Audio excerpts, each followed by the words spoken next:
নমস্কার বন্ধুরা, আমার কুকিং চ্যানেলে আবারও সবাইকে স্বাগত। আজ আমি আপনাদের জন্য নিয়ে চলে এসেছি একটা মাত্র ডিম দিয়ে কুমড়ো ফুলের মুচমুচে ভাজা বা ফ্রাইড রেসিপি।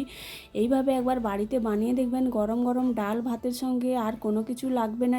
এইভাবে একটা কুমড়ো ফুলের ভাজা থাকলে, প্রথমে আমি বাগান থেকে কয়েকটা একদম টাটকা কুমড়ো ফুল তুলে নিয়ে চলে এসেছি। প্রথমে আমি কুমড়ো ফুলগুলো ভালো করে বেছে পরিষ্কার করে নেব। ভেতরে যে একটা শক্ত অংশ থাকে ওটাও কেটে বাদ দিয়ে দেব। দিয়ে সমস্ত ফুল একই পদ্ধতিতে আমি বেছে নেব। তারপরে ভালো করে পরিষ্কার করে ধুয়ে জল ঝরিয়ে নেব। কুমড়ো ফুল ভাজা বা ফ্রাই করার জন্য আমি এখানে একটা ব্যাটার তৈরি করে নেব। 2 চামচ বেসন, 1 চামচ কর্নফ্লাওয়ার, একটা ডিম ফাটিয়ে দিয়ে দেব।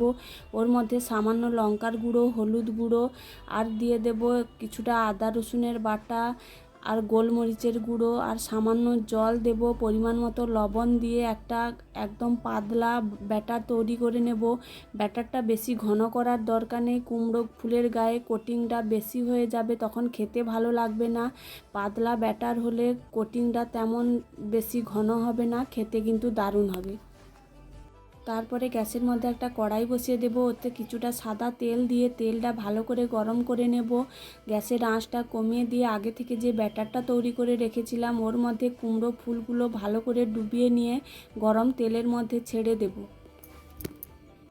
তারপরে অল্প আঁচে 5 থেকে 6 মিনিট ধরে উল্টে পাল্টে একদম লাল লাল করে ভেজে নেব। এখানে দেখলেই বোঝা যাচ্ছে যে কতটা মুচমুচে হয়েছে। এইভাবে লাল লাল হয়ে গেলে তুলে নেব।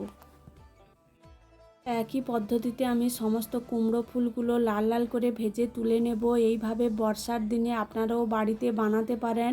অল্প লঙ্কার গুঁড়ো দিয়ে বানালে ঝাল কম হবে, ছোট বড় সবারই পছন্দ হবে।